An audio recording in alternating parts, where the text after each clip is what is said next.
Describing the picture of their shared happiness, Connor hoped that these future prospects would help Claire overcome her difficulties. It was worth it for her to return for the sake of this happiness that seemed so close. But why didn't Connor realize this sooner? How could he have been so harsh in conversation with his beloved? It was unbearable to realize that Claire was in such a state because of him.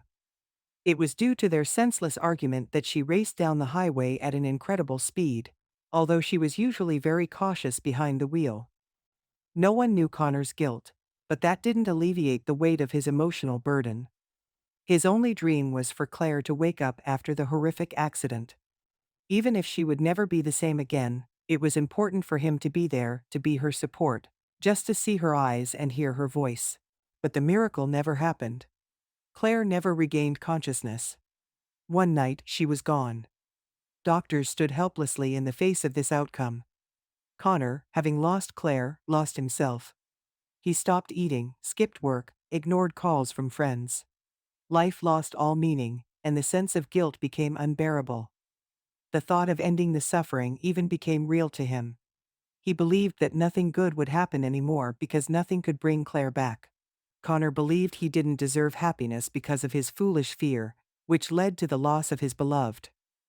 After all, she cherished life so much and dreamed of a baby.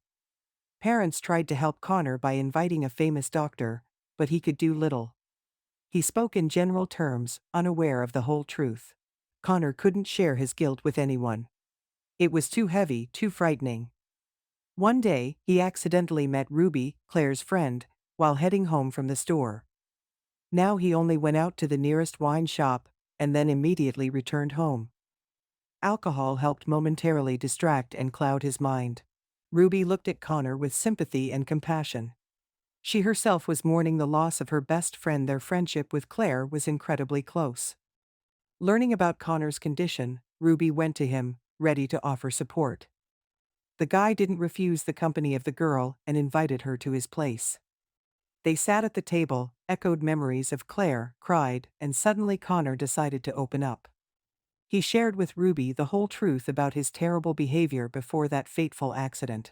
"So I'm to blame for all of this," the guy concluded. He expected Ruby to start condemning him, to be outraged. And that would have been quite expected and fair. But instead, she simply sincerely pitied him. "You're not to blame for anything, it's just a coincidence," Ruby reassured him, patting Connor on the head. This touch made it easier for him. "You were just scared like Claire. It rained, the road was slippery. It's not your fault." Ruby helped Connor more than an expensive psychologist. They occasionally talked on the phone and conversed.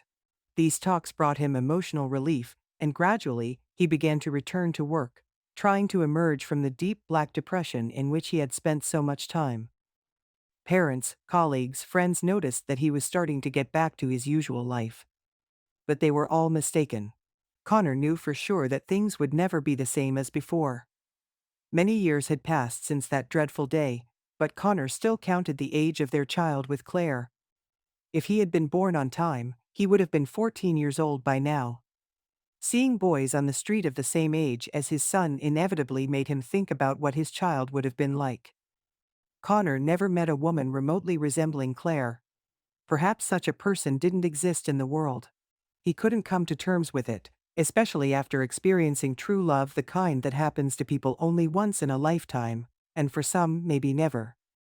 Once, when he got out of the car to enter the supermarket, his attention was drawn to a little girl about 3 years old. The boy, in an old shirt, adeptly handled himself around the trash containers. The child, skillfully climbing onto the crates, diligently searched for food remnants. Connor pondered, where were the child's parents? Looking around, he didn't notice any adults nearby. There was no one around. The child was walking alone. From his confident and experienced movements, it was clear that he had done this before. It was strange and very alarming. Connor couldn't ignore the child. Who knew what could happen to such a little one? Even if the child fell into the trash bin, it would be difficult for them to get out. Besides, there might be dangerous dogs, unfriendly people, and fast-moving cars on the street for the child. There were numerous threats.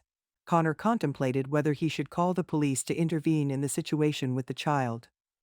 He worried that calling the police might somehow harm the child. In such matters, extreme caution was necessary.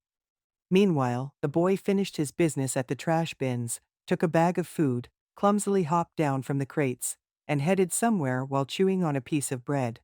Connor felt his heart wrench with pity. Such a small child, still inexperienced, yet forced to search for food on their own. The child wasn't scavenging through trash bins because of a good life. He couldn't just pass by this situation. Exiting his car, he followed the child, who was confidently walking towards the road. Adults passed by, paying no attention to the little one. Only occasionally did someone glance in surprise at the boy, and then walk away. This indifference was staggering. The child was completely alone on the street, and no one paid attention. Perhaps people thought the child was following an adult. The boy turned into a narrow alley, and Connor followed him for another couple of 100 meters. The child entered a residential area where Connor had never been before. The city center was just 100 meters away from here. The central street with well-kept parks, luxurious fountains, and wide sidewalks.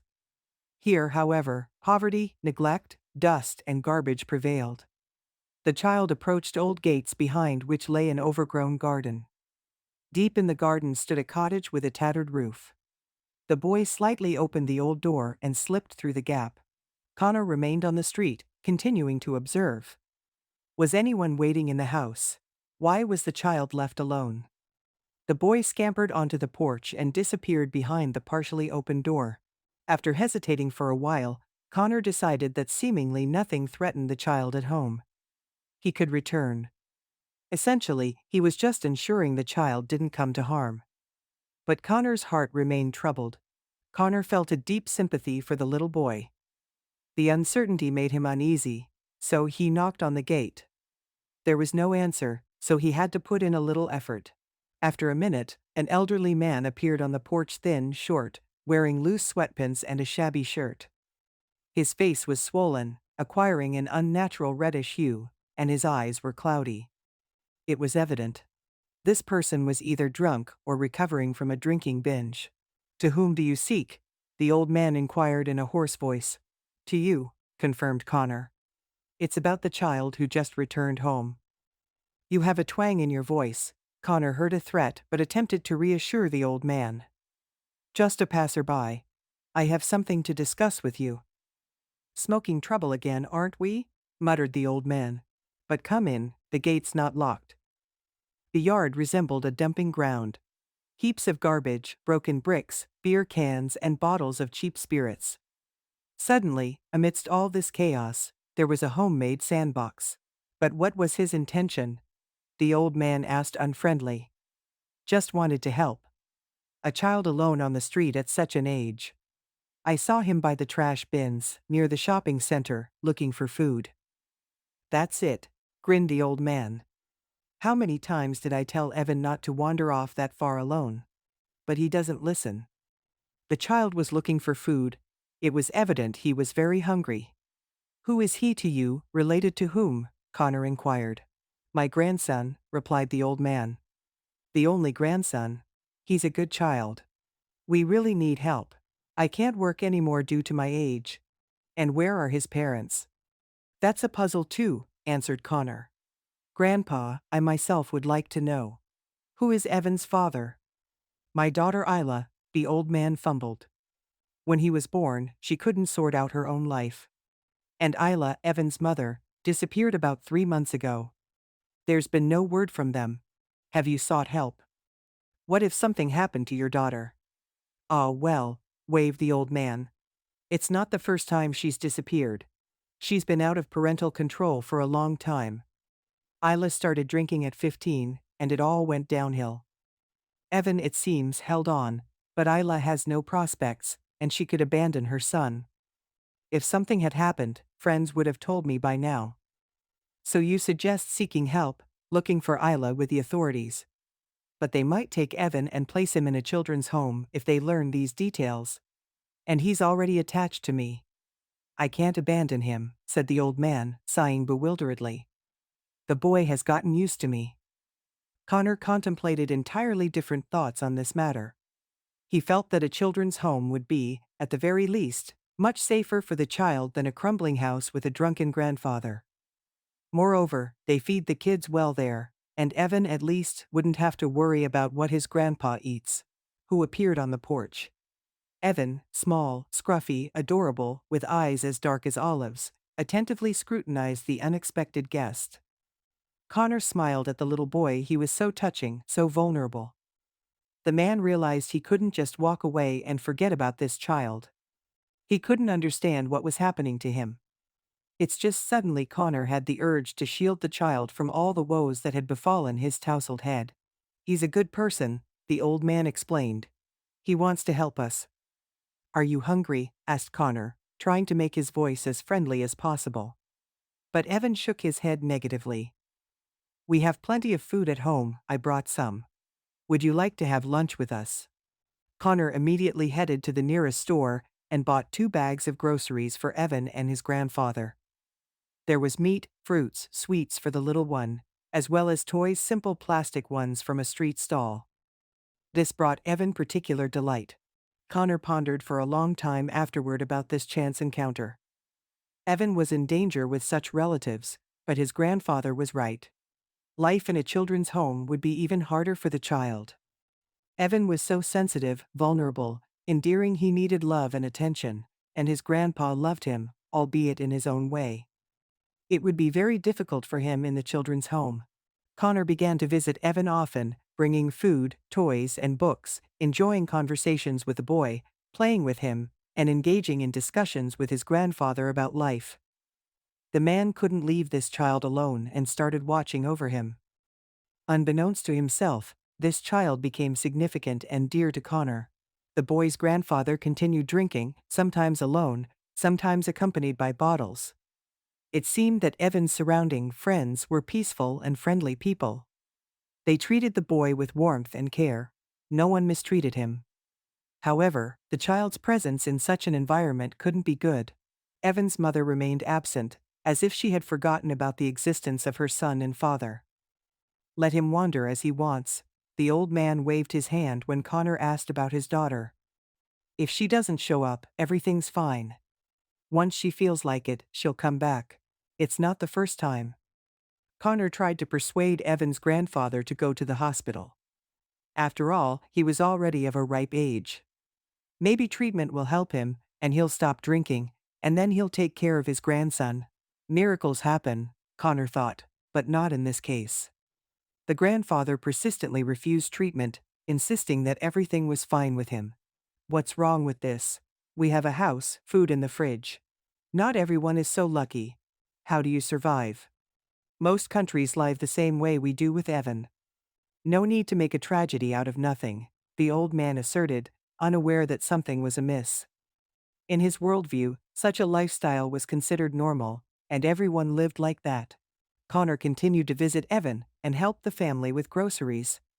He himself didn't understand why he became so engrossed with Evan. Perhaps he saw in him a reflection of his unborn son. The child was drawn to Connor, and he loved him with all his heart. He even made some crafts for him. It was very endearing. Connor noticed that all week he looked forward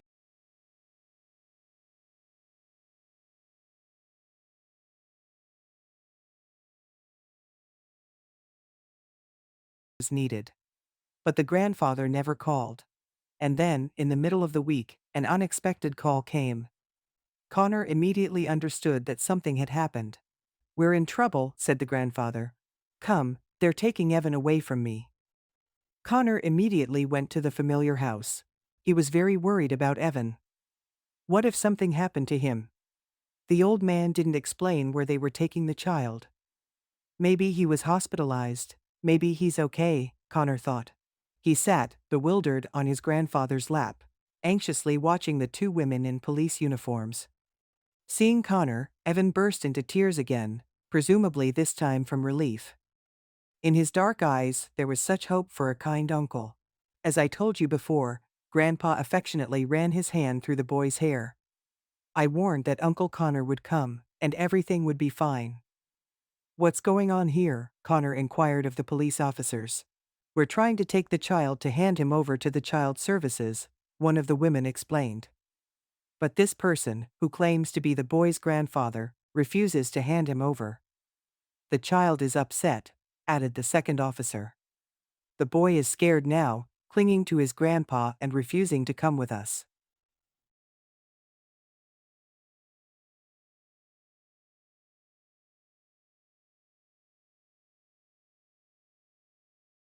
A week ago in a garage fire with friends. She wasn't known to anyone by documents. That's the matter. Stepa is an orphan now. I doubt the grandfather can stay with him, considering his age and his lifestyle. Not suitable for a child, the old man continued. But he really can't go to an orphanage. He'll fall apart there. He's such a free-spirited and curious little one who needs love and care. It will be hard for him in a shelter. They've decided to leave everything as it is, at least for now, confirmed Connor. The thing is, the mother wasn't involved in the child's life. The boy didn't know her. He grew up under the care of his grandfather. In that regard, nothing will change for Evan. He will continue to live as he has. I'll watch over him, I promise. I'll be here every day. We have orders, the senior policewoman shook her head. We have to take him. Grandpa may try to file for custody, but honestly, his chances are slim. What if I try to file for custody? These words burst out of Connor's mouth before he had a chance to ponder over the idea. Just as he uttered those words, the man realized he was ready for such a turn of events. He eagerly anticipated the role of a father to Evan, loving, attentive, caring. I'm in, assured the grandfather, holding his grandson tightly. Evan and Connor make a great pair. They adore each other. I'll sign all the documents. I only ask you not to send him to an orphanage. This is surprising, remarked the policewoman. We can arrange temporary guardianship for you. But it will be temporary. If you want to adopt him, you'll have to go through a course for adoptive parents, gather a huge amount of documents. And besides, you'll need your wife's consent. I don't have a wife. Then adoption is ruled out. The child needs a complete family. All right, let's first arrange temporary guardianship. But the child will have to live elsewhere, not here. This is not a suitable environment for the boy. Agreed. Using his connections, Connor quickly sorted out the paperwork for temporary guardianship of Evan. He moved in with the boy. Evan even opened his mouth in surprise, seeing the clean, spacious apartment. He had never been to such places before, and of course, he liked it here very much. However, Evan needed a nanny. Connor worked a lot and couldn't dedicate all his time to the boy. Then he remembered Ruby, Claire's friend. Kind, caring, understanding, it was Ruby who helped Connor recover and return to a normal life at one point. They continued to communicate, occasionally exchanged messages on social networks, congratulated each other on holidays. Connor knew that Ruby had recently divorced her husband and left him with her little daughter, who was Evan's age. Every sunrise marked the beginning of a new day filled with joyful moments for Ruby and her daughter. The morning commenced with quiet preparations before the anticipated visit to Connor. She felt warmth and confidence, knowing her daughter would be in caring hands throughout the day, allowing her to attend to her tasks peacefully. With each passing day, Connor's home turned into their cozy sanctuary. Inside, an atmosphere of joy and tranquility reigned. For Connor, it became routine to bid goodbye to Ruby and her daughter in the morning as he set off to work, feeling assured that they were in safe hands. Upon returning home, he would find smiling ladies eagerly waiting for him. Their home echoed with the cheerful sounds of children's laughter and the aromas of spicy home-cooked meals. Children's drawings adorned the table, and the ambience was filled with cleanliness and comfort. Evenings were spent in a pleasant atmosphere, discussing events, smiling and relishing family moments. Connor never forgot about his grandfather Evan. Every possible minute they spent together, bringing boundless joy and gratitude to the old man. Each passing day brought Connor more worry and anxiety. He received a call from Child Services, reminding him of the imminent conclusion of temporary guardianship over Evan. This thought seemed to weigh Connor's heart down with the heaviness of uncertainty. The fear that the charming and trusting little boy might end up within the cold walls of an orphanage became a heavy burden on his shoulders. The only glimmer of hope that flickered was through adoption, the sole way to keep Evan close. The adoption conditions turned out to be extremely strict. Evan could only be placed within a complete family. This compelled Connor to face the necessity of finding himself a bride. But who could he approach with such an unusual request? The person had to be someone Connor could trust. On the days when the perfect candidate was at Connor's home, he decided to have a direct conversation with Ruby. He explained the situation in detail, clarifying why this stamp in his passport was so crucial to him, and then made her a proposal. Ruby listened attentively and focused, occasionally holding her breath with excitement. The man's gaze was filled with anticipation, yet he was prepared for rejection. However, when the last words were spoken, Ruby didn't begin listing multiple reasons why she couldn't agree. This surprised Connor. Unexpectedly, he asked, "You don't remember me, do you?" Connor was completely taken aback upon hearing such unexpected words. "I remember, we met through Claire." "What do you mean?" he replied, trying to understand. "No, we knew each other before," sighed Ruby. "Or rather, I knew you. Surely, you didn't notice me. I watched you at the university, trying to get your attention. I fell in love, and you seemed to change girlfriends like gloves, at least that's how it appeared to me. Then I realized you didn't even notice me, that was me." Connor was shocked by what he heard. "Claire mentioned that you had an unhappy love before. It seems that guy moved to another city," he recalled. "That's what I told my friends when I realized I needed to close that chapter of my life. They didn't know who it was. Sometimes I mentioned you, but I never showed," explained Ruby. "And now, after all these years, you're proposing to me," smiled Ruby. "I understand it's genuine, but still, it's so unexpected. Did you really love me that much? How could I not notice?" Connor couldn't contain his amazement. "She loved." "Never felt that way about anyone else," replied Ruby. "It's better that it passed. Those feelings were too strong, too destructive. But then I managed to forget you, to move on. I realized that you're selfish and live in the moment, not ready for serious and bold decisions." "You're right, that's all my past life," agreed Connor. "But you're not the same anymore, not the person I knew. Now you're kind, courageous, caring, mature, responsible. You see problems and solve them instead of running away," said Ruby, looking into his eyes. "And what, falling in love with me again?" Connor joked, still stunned by the unexpected revelation. "It's quite possible," smiled Ruby. "Why not?" "Then will you marry me?" he asked. "What do you think?" Ruby replied, returning a question. Their family was on a deserted shore covered in soft white sand. Turquoise waves of the ocean rolled gently onto the shore, creating a serene atmosphere. The red sun descended quickly behind the horizon. Seagulls circled in the distance above the glistening water. On the shore, a tanned man in blue swim trunks played soccer with two children. A boy with intelligent black eyes and a charming little girl. Joyful cries, laughter, and merriment filled the air. The mother's face radiated pleasure from the happy time spent on the ocean shore. She affectionately watched the playful members of the family while relaxing on a comfortable lounge chair. In her hand, there was a glass of exotic cocktail, and her ensemble was complemented by a wide-brimmed hat, shielding her from the sun's rays. The woman seemed completely relaxed and filled with harmony. Finally, the long-awaited vacation had arrived for the head of the family, which became the reason for their joint trip to the ocean coast as a family of four. Rising slowly, the woman headed toward the group of beach footballers whose games kicked up clouds of sand. "Connor, it's time for the kids to eat. And we need to hit the sack earlier. Tomorrow we have an excursion at 8 in the morning," the man said with an affectionate smile. Approaching closer, he wrapped his arms around his wife's waist and tenderly kissed her. "Mom knows best, but we really want to keep playing ball," objected the little company. "Then we'll play some more. We'll have a shipwreck in the bathtub, and then we'll have a competition. Who'll fall asleep first?" "That's it," exclaimed the children, clapping their hands. "You're just a wonderful father," Ruby smiled. "And a husband the best in the world. How happy I am with you." Connor hugged his wife again, then scooped up the children, daughter in one arm, son in the other, and the family headed back to the hotel, savoring the happy moment together.